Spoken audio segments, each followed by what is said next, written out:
Welcome to the Real Japan channel. This channel is intended for foreigners who are planning to visit Japan. The reason for creating this channel is that I found out there are more people than expected who, despite having come to Japan, are not able to enjoy Japanese food. We will guide you so that you can enjoy a wider variety of meals. Details will be explained in the sub-content.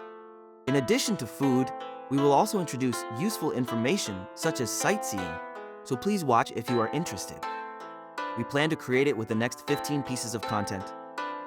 Since this is the first episode, I will briefly explain the overview of each content. Content number 0, Channel Introduction. This content is the video currently being played.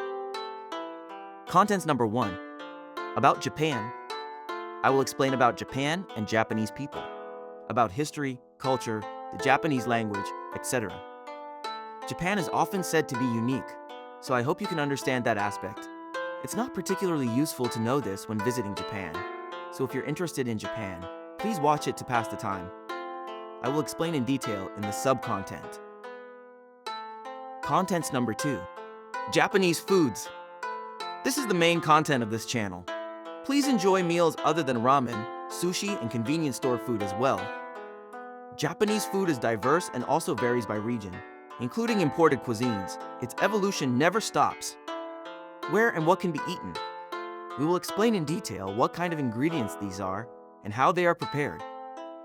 Also, in Japan, there are very few stores that cater to vegans, allergies, or religious considerations, and there are almost no stores that display this information with stickers or signs. I will also explain how to check with the staff when entering the store. Contents number 3, Climate and Clothing. Japan has distinct 4 seasons, but there are considerable differences depending on the region. There are also characteristics unique to each season. During the rainy season, you will need rain gear and you won't be able to see the scenery. It's also better to avoid coming to Japan during the typhoon season. The time when you can see cherry blossoms and autumn leaves is limited. We will introduce points to note about clothing and essential items. Contents number 4, Tourist attractions. Places that foreigners want to visit are already introduced on many overseas websites. I will introduce some well-known places in Japan, as well as places that I personally want foreigners to see. Buildings, nature, amusement facilities, events, etc. Contents number 5, English conversation. I will explain the difference between places where English is understood and those where it is not. The English conversation skills of ordinary people are quite low. Places where English is understood in Japan are limited. Airports, hotel front desks, train information counters, and the like. Please consider that in other places, there are hardly any people who can converse in English. In Tokyo, there are more people who can converse in English than in other regions. In small, privately owned izakayas and the like, there are quite a few establishments where you may be refused entry if you cannot converse in Japanese, so please be careful. However, if they see a foreigner in trouble, most people should help. From a young age, they are strictly taught, if someone is in trouble, help them. Whether they are elderly or children, they will help you using gestures or translation apps. Contents number 6, Public facility. I will explain about public facilities such as toilets, police boxes, escalators, and trains. What kind of facilities are there, and what kind of manners exist? I think there are many aspects unique to Japan. Japanese people understand that foreigners do not know the finer points of manners. So even if there are some minor breaches of etiquette, you will not be looked down upon by Japanese people. Please rest assured. I think there are times when people wonder why Japanese people behave in such a way, so I will also explain that part. Contents number 7, Means of transportation.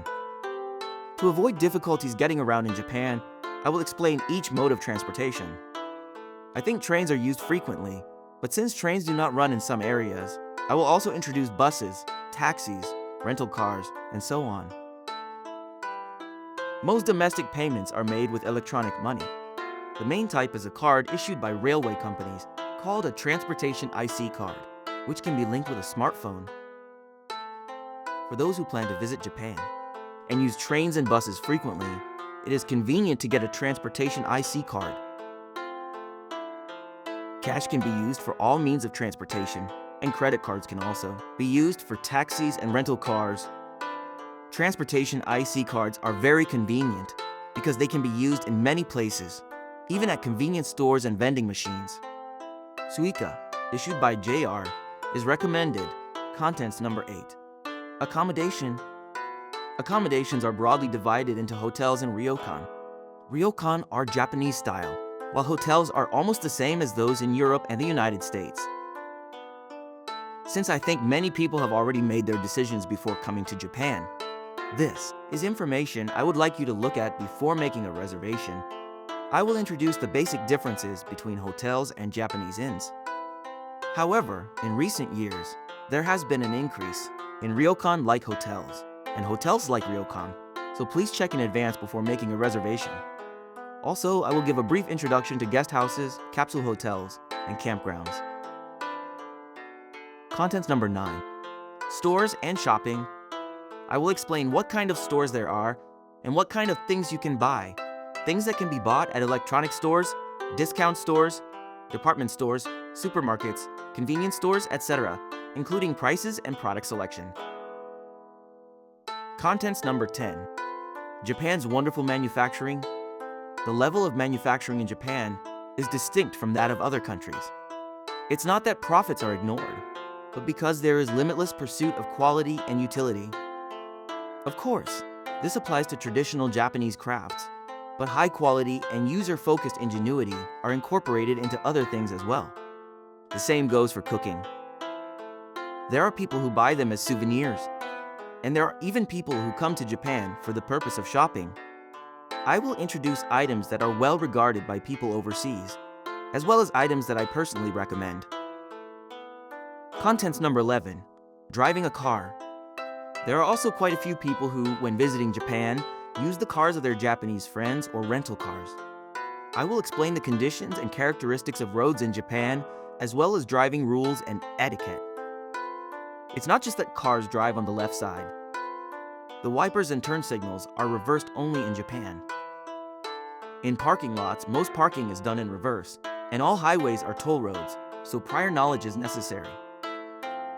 Service areas and parking areas are not just for toilets, and there are roadside stations in various locations. We will also introduce things that can help you enjoy driving. Contents number 12. The Japanese language. It is a very difficult language for those who were not born and raised in Japan. The language itself is difficult, but the means of conveying one's intentions are. One reason is that the means of communication is not limited to words. It is also necessary to read facial expressions and situations.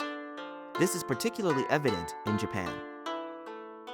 Since the goal is not to become a complete Japanese person, I will introduce commonly used phrases and the meanings of signs when coming to Japan, so that you won't have trouble shopping at stores or having conversations in town. Contents number 13. Japanese clothing. I will explain about the traditional clothing of Japanese people. Nowadays, it is only worn during events such as weddings, New Year's, Shichi-go-san, and summer festivals. I will explain not only about clothes, but also about footwear and accessories. Contents number 14. Smoking. It is not prohibited by law, but most places and shops are smoke-free due to prefectural ordinances. Throughout Japan, the environment for smokers has become extremely strict. It is not just about manners, but clear rules. I will explain places where smoking is allowed and how to find those places. That said, if you want to spend your time in Japan stress-free, it is recommended to quit smoking in advance. Contents number 15. Disaster. The likelihood of encountering a disaster when coming to Japan may be low, but I will introduce various disasters in Japan. I think earthquakes and tsunamis are well known, but I will also explain about fires, heavy rain, and blizzards. Japan is located at the boundaries of tectonic plates, so it is a country with many volcanoes and earthquakes, even earthquakes with a seismic intensity of 3 or higher that can be felt physically occur several tens to several hundreds of times more frequently than in Europe. Tsunamis often occur along with earthquakes. Tsunamis can also reach from earthquakes abroad. Japan is a country with an unusually large number of rivers by global standards. Because of this, flooding from heavy rain is frequent, and it is not uncommon for bridges to collapse. The amount of snowfall in urban areas is also the highest in the world. Snow accumulates in amounts that foreigners have never experienced. I think it would be better for you to know in advance, so I will explain various disasters. We will create the video with the above structure. First, create explanatory videos for each content, and then create videos of the detailed content. The detailed content will start with Japanese foods. We also plan to create links from the web, but we intend to start once the detailed content is compiled. If you're interested, please subscribe to the channel.